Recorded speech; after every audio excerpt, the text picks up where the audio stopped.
Jusqu'où l'être humain peut-il être exploité psychologiquement? En d'autres termes, quand et à quel point, au cours de son évolution, peut-il avoir une paix permanente dans son esprit? Voilà une question profondément particulière à l'expérience existentielle de l'homme. Où et quand et sous quelles conditions l'homme peut-il devenir libre dans le sens absolument intelligent du terme? Tant que l'ego est inconscient, c'est-à-dire pendant la période involutive de sa vie, il n'y a aucune chance de se libérer, puisque l'inconscient ou l'inconscience égoïque et l'involution de l'ego ont une même équivalence. Mais dès que l'ego commence à prendre conscience, c'est-à-dire qu'il commence à réaliser en termes de plus en plus clairs l'absolue dimension de son mental, il se produit en lui un transfert de conscience, c'est-à-dire un apport de conscience de moins en moins associé aux phénomènes psychologiques.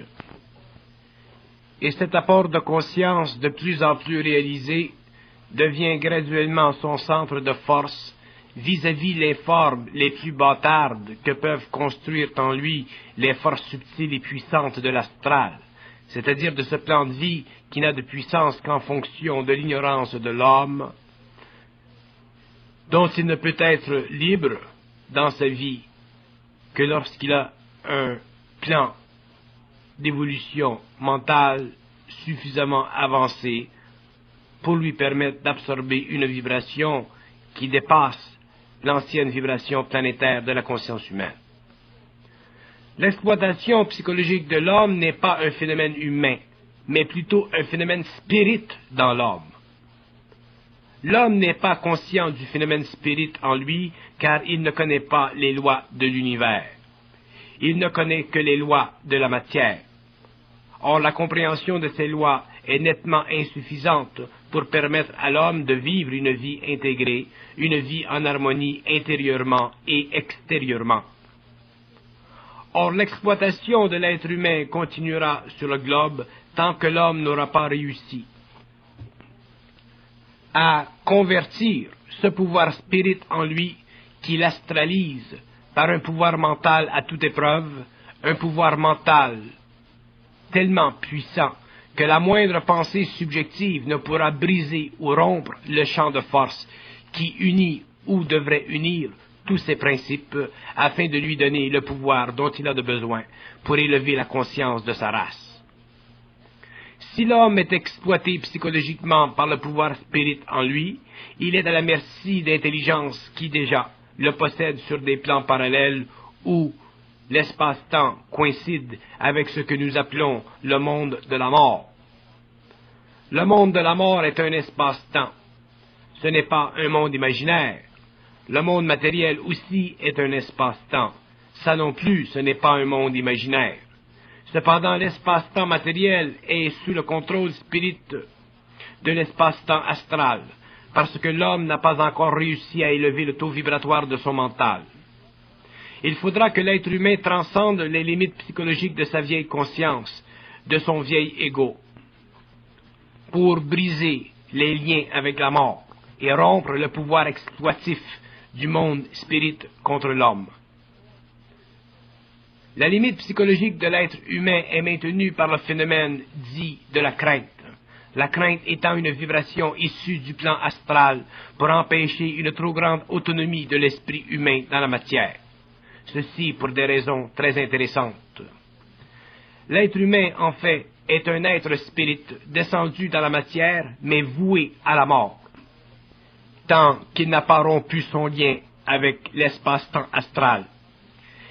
Mais il s'avère que plus l'homme évolue, plus le pouvoir spirit en lui diminue, car plus il apprend à reconnaître le mensonge, qui n'est en fait qu'une façon au monde spirit astral de continuer son exploitation psychologique de l'homme afin d'empêcher la rupture de la chaîne d'incarnation qui permet à ce monde d'influencer l'homme dans la matière à son profit. Le passage d'un espace-temps à un autre est une condition de fond de toute expérience cosmique, que ce passage soit d'un plan plus élevé vers un plan plus bas ou vice-versa. Comme il est impossible aux intelligences spirites du plan astral de passer au plan mental, ils sont obligés de passer à un plan plus bas pour exprimer leur créativité. Donc la matière est d'extrême importance pour elles, et leur exploitation de l'homme sur le plan émotif et mental leur permet de maintenir le lien avec la matière, par voie de réincarnation ou simplement par voie d'influence. Mais il y a des limites à leur exploitation de l'homme, et cette limite est déjà enregistrée aujourd'hui, par le fait que la pensée supramentale sur la Terre commence à démystifier l'invisible, bien que ce travail soit encore à ses débuts. La démystification de l'invisible donnera à l'homme les outils nécessaires pour transiger avec les forces spirites en lui et briser leur pouvoir d'exploitation psychologique qu'elles ont sur son mental. Mais ce nouveau cycle ne fait que commencer et le plus grand combat n'est pas encore entamé. L'homme a toujours conscience que la mort était l'expérience inévitable après sa vie matérielle. Et ceci voile un des grands mythes de la vie après la vie, car la mort ou le retour à l'espace-temps spirit est un facteur d'involution et non un aspect inévitable de la réalité cosmique ou intermondiale de l'homme. Mais l'exploitation psychologique de l'homme par le monde spirit ou spirito-astral fut d'une telle puissance pendant des millénaires que l'homme a oublié son origine. Il croit encore aujourd'hui qu'il vient originalement du monde de la mort, lorsqu'en fait, il vient du monde de la vie intemporelle. Mais les portes de ce monde lui sont fermées depuis qu'il a perdu contact avec sa propre intelligence. Perdre contact avec sa propre intelligence est un des grands fardeaux de l'inconscience humaine et colore totalement la vie existentielle de l'homme, depuis qu'il fut chassé du monde de cette vie intemporelle qu'il connut avant l'involution. Est-ce que l'homme possède sa propre intelligence, absolument parlant? La réponse est positive. Autrement dit, l'homme conscient a accès à la lumière de son esprit dès qu'il a commencé à pénétrer les mystères et réussi à traverser le monde spatio-temporel de l'astral. L'exploitation psychologique de l'homme par les intelligences spirites doit le mener un jour ou l'autre à la mort ou à la rébellion de son esprit contre cette exploitation. Une étude et une science profonde lui est donnée pour l'instruire dans ce combat. S'il réussit à s'élever au-dessus de cette exploitation, une autre vie l'attend au-delà de la vie matérielle. L'exploitation de l'homme par le monde spirit de l'espace-temps astral est tellement puissante et tellement lourde de conséquences que l'homme de l'involution est incapable de savoir par lui-même, sans l'aide de personne, où, quand et comment et pourquoi il se fait qu'il soit ce qu'il est. Autrement dit, l'exploitation de l'homme de l'involution est le produit le plus intolérable de l'influence d'un monde étranger à la Terre par des êtres qui n'ont que le souvenir attachant de la Terre comme crédit de vie terrestre. Et ce seul crédit est suffisant pour garder l'homme inconscient de l'involution, prisonnier au-delà de sa propre conscience de l'être. Pourquoi? Parce que l'exploitation est fondée sur un principe de fond, mais très subtil, la peur, la crainte, l'angoisse, l'inquiétude, etc. Tous les aspects négatifs de l'intelligence créative de l'homme. Que veut dire intelligence créative? Intelligence créative veut dire intelligence qui ne se nourrit de rien. Intelligence qui ne se nourrit de rien, qui soit mémoire. Intelligence qui ne se nourrit que d'elle-même, que de sa propre lumière, où l'ombre de la crainte, de la peur et de l'inquiétude n'existe pas. L'exploitation psychologique de l'être humain est due à l'incapacité chez l'homme de l'involution de penser par lui-même, sans aucune référence extérieure. Autrement dit, à partir de l'énergie de son propre esprit, non influencé par la pensée des autres. L'esprit de l'homme, sa conscience pure, peut facilement trancher toutes les questions de relativité de valeur qui ont été accumulées au cours des siècles et qui ont servi à donner à l'être humain une raison d'être, de vivre et de penser en fonction d'une conscience sociale collective, au lieu d'une conscience créative individualisée. Donc, l'exploitation psychologique de l'homme devenait inévitable par le fait même d'être obligé de penser en conformité avec la société, au lieu de penser universellement en conformité avec les lois de la vie et de l'intelligence créative communes à tous les hommes, mais aussi restreintes chez tous les hommes à cause de l'impuissance de la conscience de l'involution. L'exploitation psychologique de l'homme se terminera lorsque ce dernier aura appris à ne pas avoir peur des idées qui viennent de lui-même et qui ne peuvent être reconnues que par d'autres êtres humains qui sont sur une longueur d'onde universelle comme lui.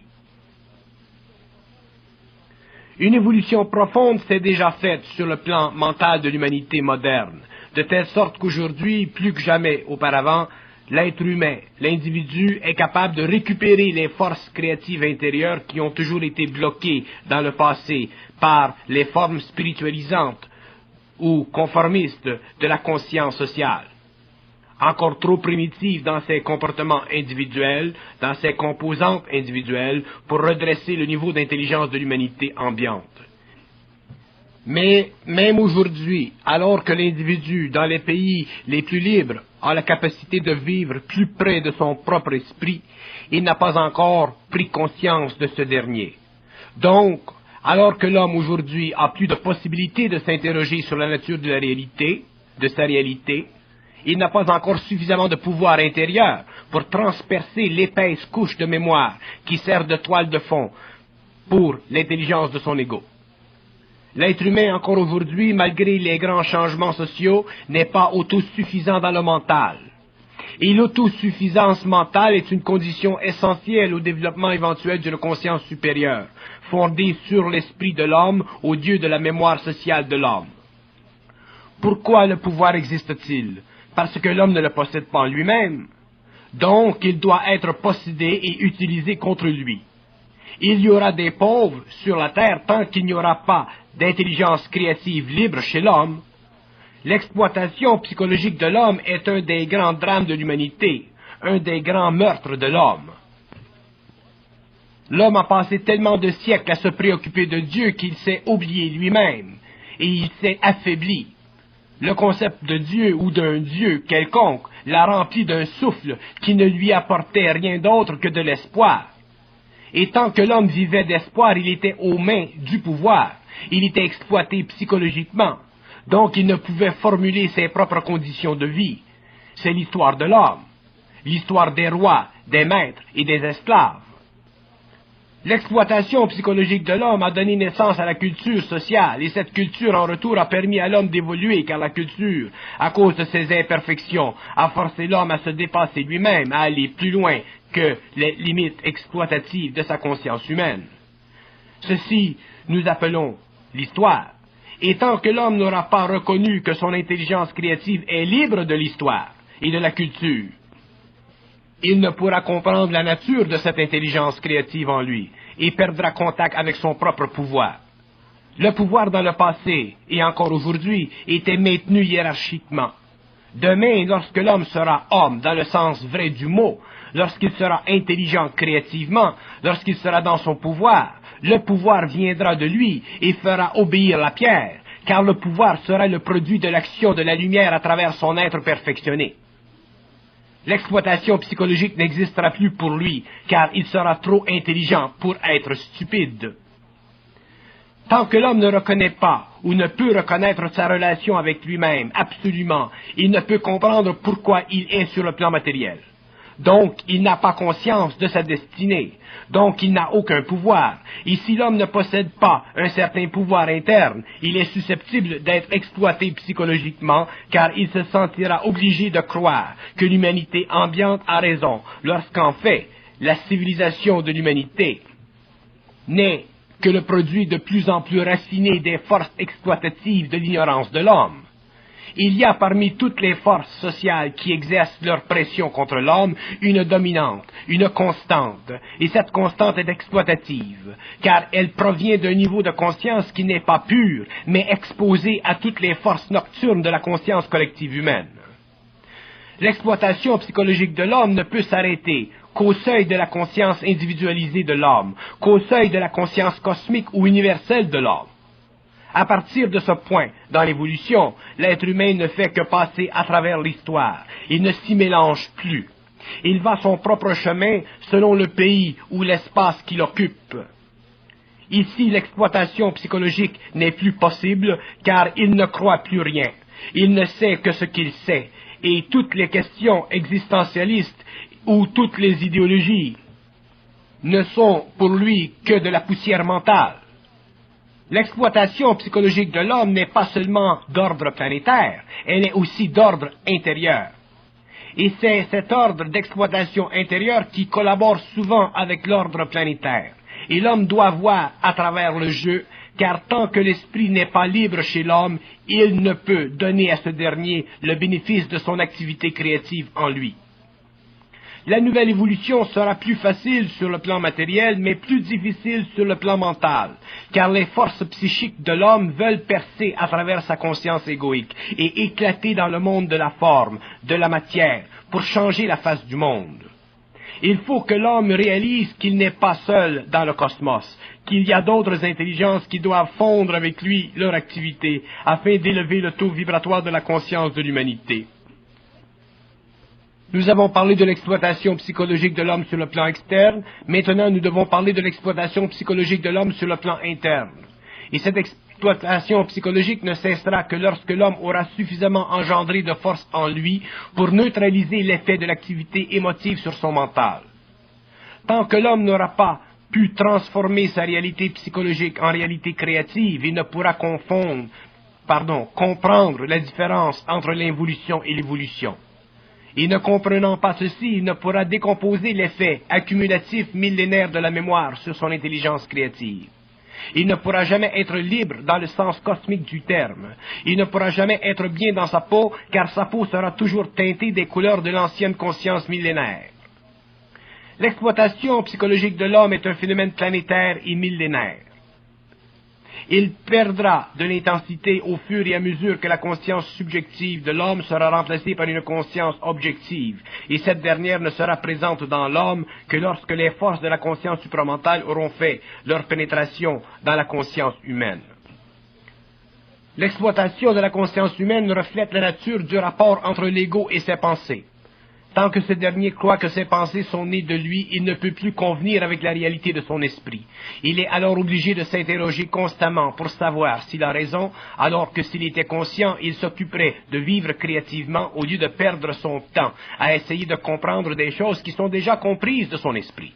Il vivrait au niveau de son intelligence créative et vibratoire, au lieu de vivre sur le plan psychologique d'une conscience conditionnée par la mémoire et par des désirs personnels. Mais l'homme n'est pas seulement exploité psychologiquement par l'homme, il est aussi exploité psychologiquement par les intelligences qui canalisent à travers lui une certaine information, soit une certaine connaissance. Et l'homme doit apprendre à se méfier de cette information car elle sert à le faire évoluer en dehors de la sphère d'influence humaine pour l'amener à évoluer à l'intérieur d'une autre sphère d'influence, mais plus occulte, plus ésotérique. Et seule la pleine lucidité de son rapport avec ses forces internes peut l'empêcher d'être exploité psychologiquement et occultement à la fois. L'homme est à ses premières armes vis-à-vis les forces intelligentes des plans parallèles. Il comprendra avec l'expérience que ces forces ont le pouvoir sur lui, jusqu'à ce qu'il leur arrache. Donc, nous découvrons que l'homme est exploité par l'homme à cause de son ignorance et qu'il est exploité plus tard par les intelligences qui évoluent dans des espaces-temps plus rapides que le sien. Donc, plus puissant et plus influent que le sien. Et l'homme doit apprendre à contrôler cette exploitation occulte de son mental afin de prendre un jour le contrôle de son esprit. L'exploitation occulte du mental humain est une expérience que connaîtra l'homme de demain qui prendra conscience du niveau supramental de son intelligence. La sixième race racine sera très consciente à ses débuts de cette exploitation occulte de son mental. Elle souffrira pour cette raison. Mais de cette souffrance, elle développera une lucidité dans l'intelligence qu'aucune race humaine auparavant n'avait connue avec autant d'acuité et de force. L'exploitation occulte du mental humain suivra l'exploitation psychologique inconsciente de l'homme. Et cette dernière phase du combat humain avec le mensonge, sous toutes ses formes, mènera l'homme au pouvoir de sa pensée. L'exploitation occulte du mental humain est la plus difficile phase de la transmutation de son mental, car l'ego vit sous une pression psychique de plus en plus réelle. Et cette pression psychique syntonique avec son énergie mentale est une énergie mentale supérieure, créant une rupture du pouvoir de l'émotion sur le mental humain. Et c'est cette condition future de la race racine qui permettra à l'homme conscient de passer à travers les conséquences de l'involution, c'est-à-dire les fléaux de la fin du cycle. L'exploitation psychologique se fait par l'entremise de l'homme, tandis que l'exploitation occulte du mental humain se fait à partir du plan mental en lui. Et ce n'est que le temps et la résistance émotive et mentale qui lui permettra de passer à travers cette dernière phase initiatique de l'humanité. L'exploitation psychologique a servi les forces de l'involution, l'exploitation occulte mentale favorise les forces de l'évolution, et dans les deux cas, l'homme est le perdant jusqu'à ce qu'il ait atteint un niveau d'intelligence autonome, intelligence totalement lucide, libre de tout voile. Une telle intelligence ne peut lui être conférée. Il faut qu'il la souffre pour l'atteindre, car elle est trop subtile, trop grande, trop profonde, trop réelle. Pour que l'homme la connaisse, il faut qu'il s'imprime d'elle vibratoirement. Et pour qu'elle s'imprime en lui, il faut qu'il la vive dans la souffrance, qui s'attache à l'action, où la lucidité était absente. L'exploitation psychologique de l'homme a créé le fossé entre la conscience pure et la conscience planétaire, la conscience créative et la conscience expérimentale. L'exploitation occulte du mental humain remplira ce fossé et permettra à l'homme de parfaitement comprendre les dimensions de l'exploitation psychologique qui a assujetti l'humanité depuis des millénaires. C'est pourquoi il faut comprendre l'exploitation occulte du mental humain comme le stage final du perfectionnement du mental de l'homme qui mènera ce dernier à la liberté totale de son psychisme. Et cette liberté sera la mesure de son pouvoir intérieur et occulte. Tant qu'il y aura de la spiritualité dans le mental humain, il y aura possibilité d'exploitation occulte à partir des plans supérieurs de sa conscience cosmique. Et tant que cette conscience cosmique ne sera parfaitement réalisée en lui, à la mesure de son propre pouvoir de fusion, l'être conscient de la nouvelle évolution sera testé dans le feu de l'expérience irrationnelle. L'exploitation psychologique de l'homme est moins évidente que l'exploitation occulte, car elle est fondée sur une approbation par la majorité silencieuse de la forme, de la vérité ou du mensonge.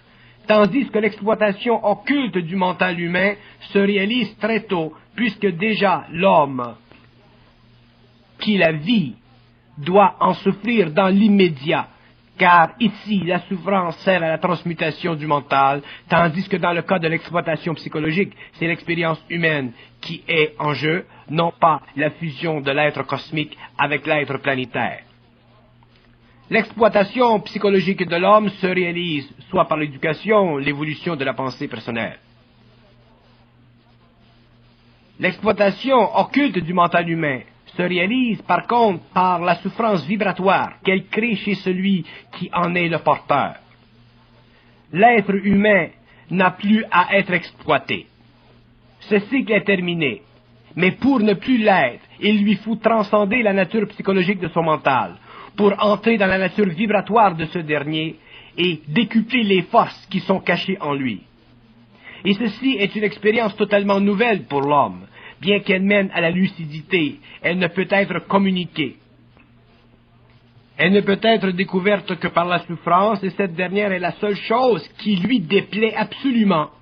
Et c'est la seule chose qui libérera l'homme de son apathie psychologique.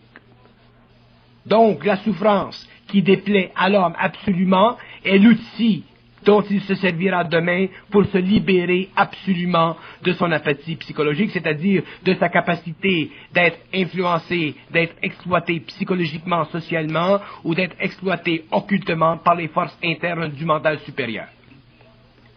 L'exploitation psychologique de l'homme lui a permis de développer de l'émotion. L'exploitation occulte de son mental lui permettra de développer le mental supérieur. Et tant que l'homme n'aura pas été libre des deux formes d'exploitation, il ne pourra pas être libre dans son esprit, car il ne pourra comprendre tous les aspects de la forme, c'est-à-dire le vrai et le faux de la forme. Il est évident que l'homme doit être redéfini pour que l'on puisse aller plus loin dans la perception de sa relation avec la vie.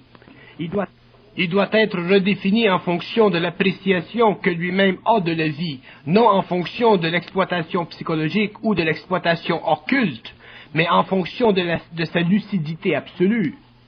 L'être humain est capable et doit découvrir ce que l'on appellera demain, dans la psychologie de l'homme, le centre volontaire de sa conscience.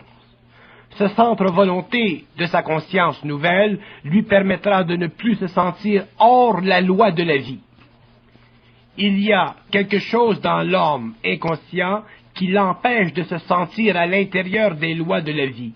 Il y a un petit quelque chose qui lui donne l'impression qu'il n'est pas capable de sentir tout de lui-même, de se sentir au centre de lui-même, de se sentir à partir de lui-même, et cette sensation est à la base de son insécurité psychologique.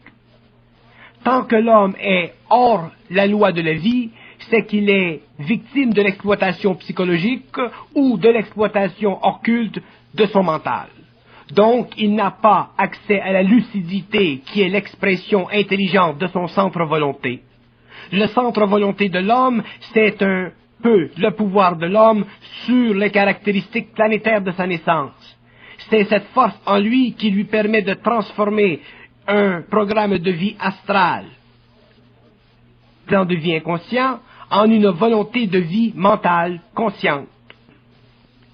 L'exploitation de l'homme sur les deux plans, tels qu'expliqués ici, est la base de l'inquiétude qui sévit chez l'être humain, sous maintes formes, et qui l'empêche d'élever le taux vibratoire de son mental pour goûter de cette force intérieure de vie que l'on appelle le centre volonté. Le centre volonté est une sorte de lucidité créative intérieure qui désengage l'ego de cette pellicule qui lui colle toujours à la peau et que l'on reconnaît comme un malaise quelconque, le fameux malaise existentiel.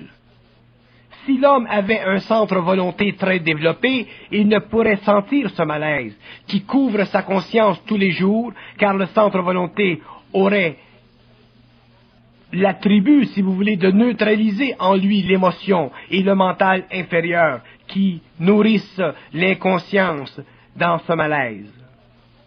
Mais pour bénéficier de ce centre volonté, il faut ne plus être exploitable psychologiquement, ni exploitable occultement sur le plan mental.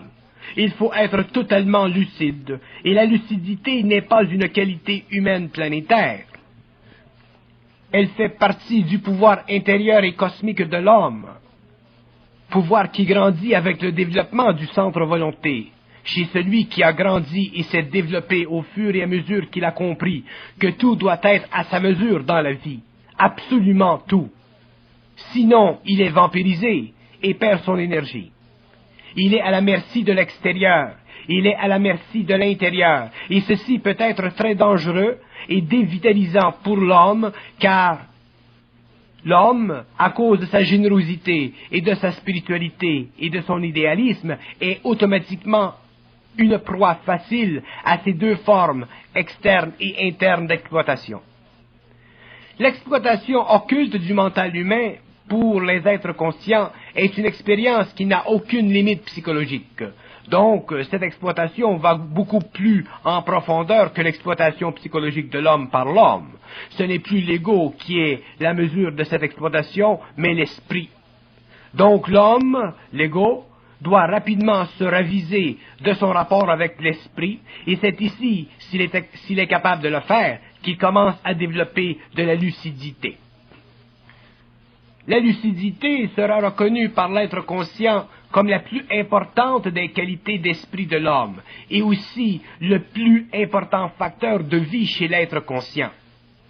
La lucidité n'existe pas chez l'être inconscient, car il ne connaît pas les lois occultes de l'esprit, de l'intelligence, de la pensée. Donc, il est simplement en quête d'expérience inconsciente. Tandis que l'être conscient n'est plus en quête d'expérience inconsciente. Il est en quête d'une paix absolue qui grandit avec son pouvoir sur la matière. Paix qui n'est plus définie psychologiquement, mais perçue vibratoirement, par et en fonction de son centre volonté. Le centre volonté de l'homme, c'est l'aspect absolu de la conscience humaine, à l'intérieur d'un autre aspect absolu que l'on appelle l'être de lumière dans l'homme, c'est-à-dire l'esprit libre de l'homme. Ce centre absolu, c'est l'ultime définition de l'homme.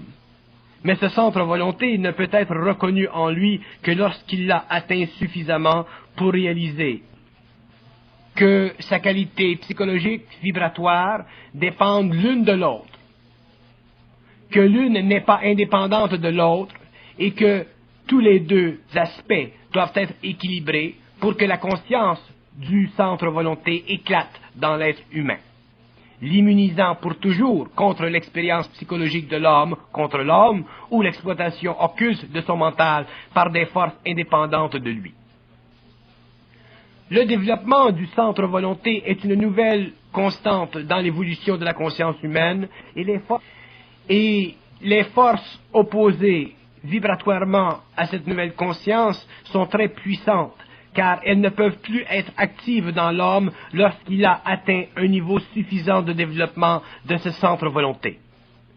Il n'y a pas de terme pour définir ou encadrer le centre volonté, ou cet état d'esprit qui prime chez l'être humain complet. C'est une condition intime et interne d'équilibre d'énergie entre le plan mental supérieur et les autres plans de l'homme. Donc, l'expérience psychologique de l'homme a servi à créer une culture sur la Terre. L'exploitation, par contre, psychologique et occulte de son mental servira à créer un mental supérieur puissant dans l'homme. De ces deux exploitations, l'homme sortira vainqueur de la lutte pour son esprit, par les forces astrales qui l'auront exploité psychologiquement, et vainqueur contre le pouvoir de l'esprit sur lui, qui l'aura pénétré pour élever sa conscience et lui donner le pouvoir de sa propre lumière. Ainsi se termine la vieille histoire de l'homme, c'est-à-dire d'exploitation psychologique, et commence la nouvelle exploitation psychologique de l'homme, celle de son mental, pour l'amener inévitablement à une nouvelle étape de son évolution cosmique sur la Terre. L'homme devra réaliser que l'exploitation psychologique occulte de son mental est la dernière des phases de l'évolution. Et de cette évolution, il pourra renaître, c'est-à-dire reprendre le contrôle des forces en lui qui, à son origine, l'avaient projeté dans la matière. L'homme réalisera que, une fois libre de l'exploitation psychologique sociale et de l'exploitation occulte de son mental, il est un homme complet, c'est-à-dire qu'il est capable d'affronter la lumière et qu'il est capable de travailler avec elle et de transmuter son pouvoir et de le faire descendre dans la matière pour que se crée sur le plan matériel une nouvelle civilisation. Mais tant que l'homme n'aura pas réalisé que l'exploitation psychologique occulte de son mental est une condition initiatique, il ne pourra pas comprendre la relation entre son devenir et son présent, car il aura l'impression que son présent est déjà son devenir, lorsqu'en fait son devenir est totalement autre et totalement différent de son présent. Pour que l'homme entre dans son devenir, il faut que son présent soit élevé en conscience. C'est-à-dire qu'il faut qu'il y ait dans son présent une présence d'esprit tellement grande que l'esprit astralisé de son passé, c'est-à-dire l'esprit qui contenait encore de la qualité émotive et mentale inférieure, doit être totalement éliminé de sa conscience afin qu'il puisse avoir une conscience totale, parfaite et absolue de son être.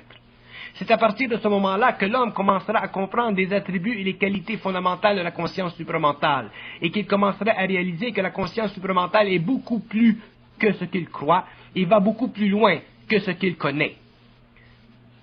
Si l'homme a été exploité psychologiquement, c'était pour développer son ego. Si l'homme est exploité occultement au niveau de son mental, c'est pour développer sa conscience supérieure. Mais l'homme doit un jour sortir de ces deux formes d'exploitation afin de lui-même commencer à exploiter le potentiel infini de son énergie, afin de devenir un être demain scientifique, c'est-à-dire un être qui est capable de commander aux différents paliers de la nature, de commander aux différents plans d'intelligence et de se servir de l'intelligence qu'il aura commandée et qu'il aura fait descendre dans la matière pour qu'il puisse se donner sur le plan matériel et sur d'autres plans une condition de vie et d'évolution qui coïncide avec la nobilité de l'intelligence, c'est-à-dire avec le perfectionnement et la perfection de cette dernière intelligence. Autant l'être humain a été naïf pendant l'évolution au niveau ou sur le plan de l'exploitation psychologique, autant l'être humain conscient sera naïf pendant un certain temps, pendant l'évolution, en ce qui concerne l'exploitation occulte de son mental. Et ce n'est que la souffrance qui lui permettra de reconnaître cette naïveté et de la tuer une fois pour toutes. Ce n'est que l'expérience qui lui permettra de réaliser qu'effectivement son centre-volonté est une réalité cosmique, que ce centre-volonté est la manifestation de la conscience cosmique sur le plan matériel, à travers son ego. Il y a énormément de dimensions dans la conscience humaine que l'homme découvrira au fur et à mesure qu'il avancera dans la conscience cosmique. Et ces dimensions qu'il découvrira seront des dimensions qu'il réalisera comme étant nécessairement le produit inévitable de l'éclatement en lui du centre-volonté. Et il verra que ce centre-volonté ne peut pas exister en lui tant qu'il n'y a pas une conscience suffisamment lucide pour faire éclater les formes qui permettent l'exploitation psychologique ou l'exploitation occulte de son mental. Mais l'homme doit réaliser que l'exploitation occulte de son mental est beaucoup plus pernicieuse, beaucoup plus subtile que l'exploitation psychologique de l'homme par l'homme. Parce que cette exploitation, comme il a été dit auparavant, est l'exploitation de l'esprit. Et si l'esprit exploite l'homme, ce n'est pas pour des raisons d'inconscience, ce n'est pas pour des raisons planétaires, c'est pour des raisons cosmiques. Mais si l'esprit exploite l'homme occultement sur le plan mental, il faut que l'homme devienne suffisamment lucide pour réaliser ceci, comme il est devenu de plus en plus intelligent pour réaliser l'exploitation psychologique de l'homme par l'homme. Sinon, l'homme en arrivera jamais un jour à contrôler l'énergie de l'esprit et à se donner le pouvoir sur la terre. L'être supramental de la nouvelle génération sera un être totalement différent de l'être ancien. La nouvelle humanité sera totalement différente de l'ancienne humanité. Et autant l'exploitation psychologique a servi l'histoire dans le passé, autant l'exploitation occulte du mental humain demain ne pourra plus servir l'histoire, donc elle ne pourra plus servir non plus les archives. Il faudra donc que l'homme apprenne rapidement, dans une période de temps suffisamment courte, comment trafiquer avec l'esprit, comment dealer, comme nous disons en anglais, avec l'esprit, afin de se rapprocher de plus en plus de lui-même, c'est-à-dire afin de développer en lui-même un centre-volonté de plus en plus puissant, de plus en plus présent, et de bénéficier éventuellement de ce centre-volonté. Car c'est le centre-volonté chez l'homme qui lui permettra de dire un jour qu'il est heureux sur la terre. C'est ce centre-volonté qui lui permettra un jour de dire qu'il est heureux sur la terre. Et tant que l'homme n'aura pas ce centre-volonté, il ne pourra pas dire qu'il est heureux sur la terre, parce qu'il y aura toujours des voiles, que ce soit des voiles qui sont créés en fonction de l'exploitation psychologique du mental, de l'homme par l'homme, ou que ce soit des voiles qui soient créés par l'exploitation occulte du mental humain par l'esprit. Ce sont des voiles, quand même. Et l'homme devra voir à travers les voiles. Il devra voir à travers tous les voiles. Et c'est lorsqu'il pourra voir à travers tous les voiles qu'il lui sera possible de dire qu'il est heureux sur la terre, que la vie vaut la peine d'être vécue. Mais il y a dans l'exploitation occulte du mental humain une différence avec l'exploitation psychologique de l'homme par l'homme. C'est que dans cette dernière, l'esprit est tellement puissant que l'homme doit développer la force et la puissance d'aller contre lui. Ce n'est pas dans le fait que l'homme va contre l'esprit. L'homme ne peut pas aller contre l'esprit. Mais l'homme peut aller contre l'impression qu'il a que l'esprit lui crée une certaine souffrance. Et cette impression qu'il a que l'esprit lui crée une certaine souffrance est une impression réelle, donc l'homme doit neutraliser cette impression créée par l'esprit en lui. Et lorsqu'il est suffisamment puissant pour aller au-delà de cette impression, pour contrôler l'énergie de cette impression, automatiquement il intègre l'esprit en lui, automatiquement il apporte en lui une énergie nouvelle qui lui permet d'être de moins en moins affecté, c'est-à-dire exploité occultement par l'esprit. Il est évident que l'esprit ne se sert pas de l'homme contre le bien-être de l'homme. L'esprit se sert de l'homme pour son évolution. Mais pour que l'homme en arrive à bénéficier du contact ou de sa relation avec l'esprit, il faut qu'il comprenne les lois de l'esprit. Mais il ne peut pas comprendre les lois de l'esprit tant que ces lois ne lui sont pas expliquées. Donc, l'initiation aujourd'hui est maintenue, protégée par une instruction. Elle est maintenue par une instruction et elle est protégée par une instruction. Mais il faut que l'homme qui est en initiation, c'est-à-dire qu'il faut que l'homme qui est en voie d'évolution rapide, comprenne que, éventuellement, il devra neutraliser en lui ces aspects de lui-même qui sont anti-hommes, qui sont spirituels et qui sont pour d'autres aspects de lui-même que pour lui-même. L'homme doit tout récupérer. L'homme doit tout ramener à lui. Et lorsque l'homme aura tout ramené à lui, il aura ramené à lui le pouvoir. Mais si l'homme ne ramène pas tout à lui, comment voulez-vous que l'homme demain ait le pouvoir? Ce n'est pas l'esprit qui va lui donner le pouvoir. Ce ne sont pas les entités, les intelligences sur d'autres plans parallèles qui vont lui donner le pouvoir. Il faut que lui aille chercher le pouvoir. Parce que si on lui donne le pouvoir, ce n'est pas un pouvoir réel. Donc, ce n'est qu'une autre forme de manipulation. Mais si l'homme va chercher lui-même le pouvoir, il va le chercher parce qu'il est capable d'aller au-delà de l'exploitation psychologique de l'homme par l'homme et au-delà de l'exploitation occulte du mental de l'homme par l'esprit dans l'homme. C'est à partir de ce moment-là que l'homme commence à décrocher le pouvoir, que l'esprit entre de plus en plus en lui et que la lumière est de plus en plus présente dans son mental et qu'il peut avec le temps de plus en plus commander aux différents éléments de la nature, de plus en plus commander aux différentes intelligences dans la nature qui s'occupent de l'évolution du cosmos et de l'organisation et de la planification des plans de vie à toutes les échelles de la création. Donc l'exploitation occulte du mental humain par son esprit doit être réalisée profondément, et ce n'est que dans l'expérience que l'homme ne pourra le réaliser profondément, car l'homme est incapable de saisir quoi que ce soit par la parole. Il peut comprendre quelque chose par la parole, mais ce n'est que dans l'expérience qu'il peut saisir quelque chose réellement, parce que c'est dans l'expérience qu'il vit la vibration, donc qu'il vit la souffrance qui est liée à l'esprit. Parce que la vibration, l'énergie de la vibration, lorsqu'elle passe dans l'homme, crée des chocs dans ses corps. Et ces chocs créent une réalisation, et cette réalisation amène l'homme éventuellement à dépasser le stage naïf de sa conscience pour l'amener dans le stage mûr de sa conscience, où il n'est plus exploitable occultement sur le plan mental par son esprit. Cet homme est dit heureux. On dit de lui qu'il est un homme heureux, qu'il est un homme plein, qu'il est un homme complet.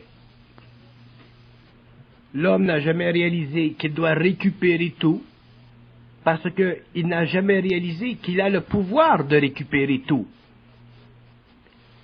L'homme a toujours été un peu dans le rouge, il lui a toujours manqué quelque chose. Et ce quelque chose est quelque part dans le cosmos. Ce quelque chose, il est quelque part dans sa conscience, donc il doit le récupérer. Et lorsqu'il aura récupéré ce quelque chose, il ne manquera plus de rien. Et à partir de ce moment-là, l'homme sera bien. Mais tant qu'il n'aura pas récupéré ce quelque chose, parce qu'il y aura en lui encore un peu d'exploitation psychologique ou d'exploitation occulte de son mental, l'homme ne pourra pas être bien dans sa peau. Il ne pourra pas comprendre parfaitement sa relation avec la vie, donc il ne pourra pas parfaitement comprendre la vie, donc il ne sera pas bien. Lorsque le pape Jean XXIII a dit que les enfants, que les fils de la lumière vivraient de grandes souffrances, il disait, sans le réaliser, que l'homme de demain, les fils de la lumière, connaîtraient une relation avec l'esprit tellement intense qu'automatiquement les principes inférieurs de l'homme subiraient la pression de cette énergie, le choc de cette énergie, et que cette énergie créerait en lui une grande souffrance. Et effectivement, l'homme, à travers l'exploitation occulte de son mental, réalise aujourd'hui cette grande souffrance dont parlait ce grand pape de la chrétienté. L'homme doit réaliser aujourd'hui que le nouveau cycle qui vient devant lui est un cycle où la lumière, à cause de son intensité, à cause de sa puissance, lorsqu'elle descend dans les plans inférieurs de l'homme, fait éclater en lui d'anciennes mémoires, Et c'est l'éclatement de ces anciennes mémoires qui crée dans l'homme la grande souffrance de l'initié, du nouvel initié.